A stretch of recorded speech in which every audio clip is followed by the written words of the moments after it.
Welcome back to Turbo's Toy Box. This is Andy. Just getting ready to put the Boss plow mount on my 2020 Tundra. So I had a 2018 SR5, and with what was going on with the lack of trucks for the coronavirus shutdown or whatever, the dealer called me, wanted me to trade in my lease a year early.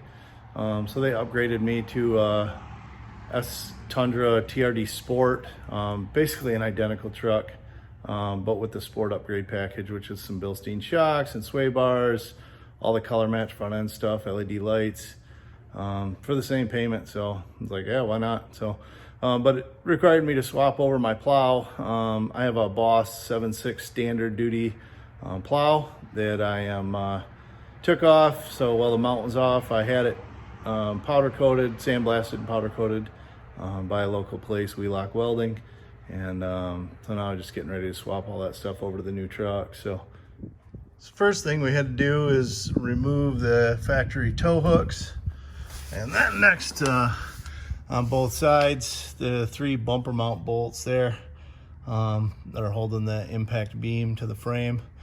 I've got to pull those off on either side, and then once we get those off, we can set that other bracket up on here and then see how it aligns.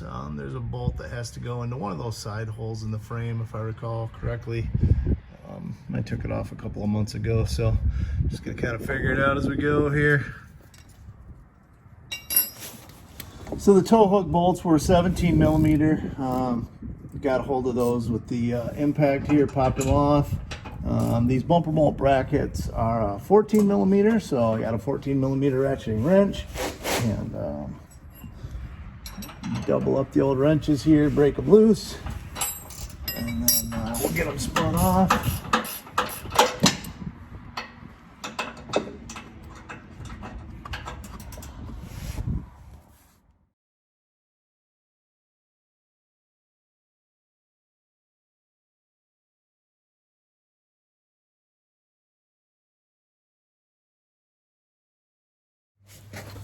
All right, so here's the side mount bracket for the passenger side of the truck. Got a couple of bolts that go into the factory tow hook spot, the 3 bolt holes that go over the nuts where we just took those nuts off for the bumper mount, and then it's got a hole here in the back which is going to tie into, if I recall, one of the factory drilled holes in the frame up on the side. So slide this up in here and see where things land up. And yeah, kind of like I recall. So we just put everything together loosely on both sides, and then once we have everything kind of hanging here loose, and we got a bolt started in every hole, then we can put the cross beam on that goes in between the front here. So, all right, so I got both of those brackets hanging there loosely from the tow hook bolts, and then the 3 bumper bracket nuts are held there. Next, we got to get the skid plate off.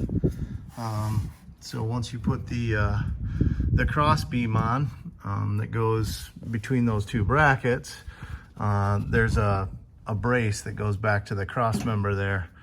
So we got to get rid of the skid plate and keep plugging away here.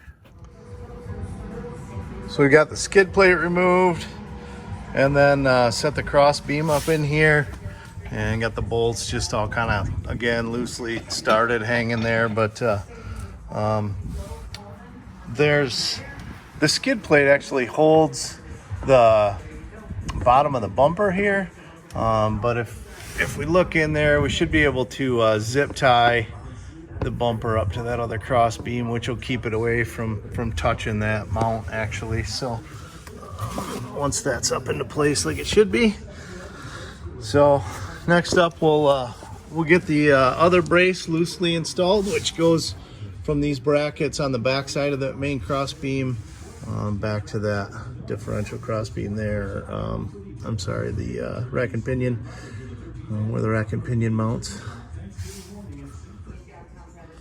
Okay, so that's what that final brace piece looks like. Goes from the cross member up to the back of this main beam. And the bolts, I'm assuming that direct from Boss, they probably had something special that went up in those holes.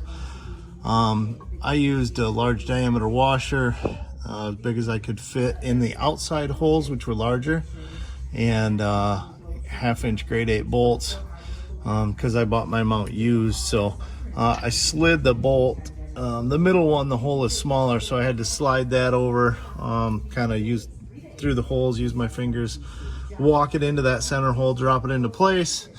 And then the outside ones, just kind of left them hanging. They kind of hang on the edge of the hole with the large washer, and then tightening them might be a little interesting. I'm going to see if I can, I don't remember what I did last time, but I'm going to see if I can get down through the top. There are some holes in that cross member.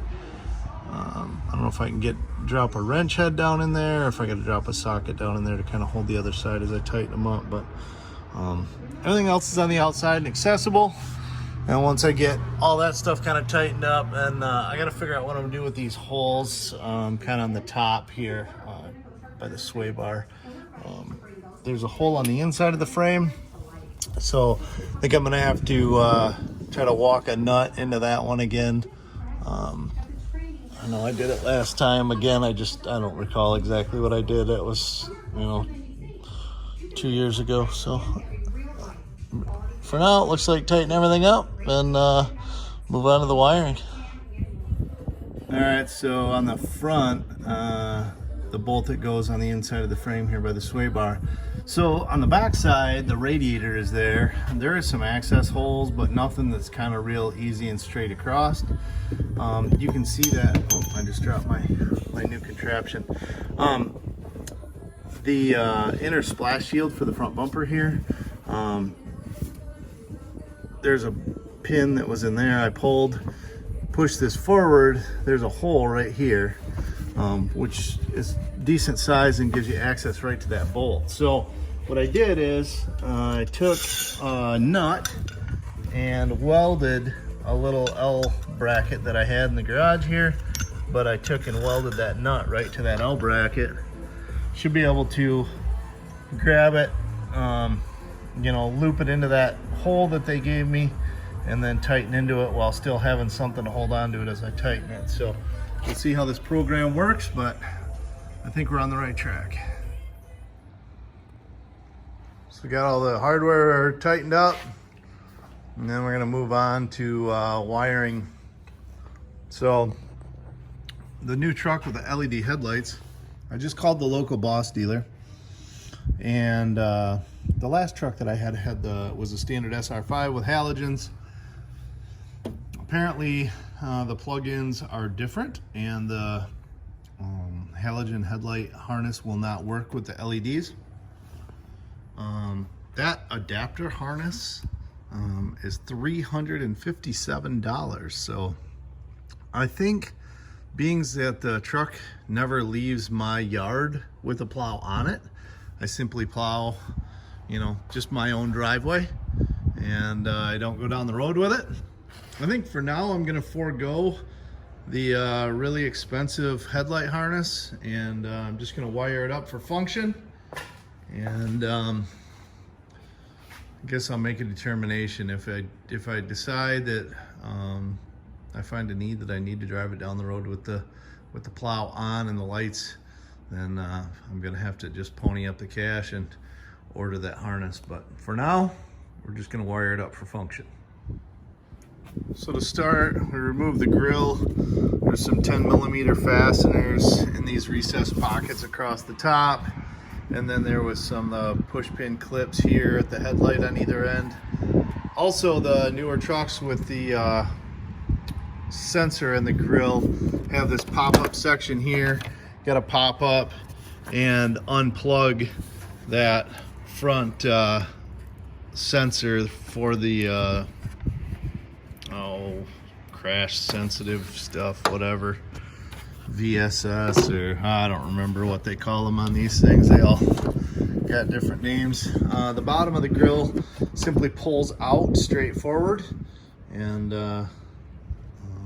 So we can do that, and then we'll keep plugging away, see if I can get my fingers in here.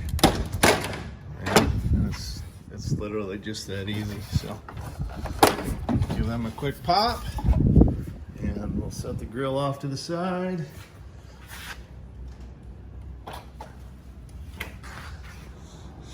And move on. So figure out the best way to get the wiring routed down to near the plow mount, tie it into the battery here, and then find a spot to go in through the firewall so that we can get the controller inside. So continuing on with the wiring, ran the harness in through the firewall and zip tied it across over to this location. Hooked the power wire up for the harness actually to the cigarette lighter outlet or 12 volt accessory outlet or whatever they call them now. Pop this panel, which simply just get behind it wherever you can with a small pick on the bottom. This whole panel pops out actually from like right up here at the top of the heat control all the way down to the bottom. That whole section came out as one for me. Just used a connector, jumped a power wire to the back of the cigarette lighter so that the plow will have keyed on power anytime the truck's running. And then got that ran, and that harness there, put a little slit in the rubber boot where that goes through the firewall. Mounted my solenoid here to the back side of the core support and got everything wired up. So works out pretty good. Connectors drop down under the bumper, and when I'm not plowing, they tuck easily. They tuck easily up inside the plastic bumper cover, the lower section, so not a big deal. If I say that as I'm trying to do it blindly, but yeah, they pop in up underneath there. So all in all, a success. Hooked it up to the plow, test ran it, and you know, power's up, down, everything works like it's supposed to. So I guess we're ready for snow. Unfortunately, it is going to come sooner or later here. So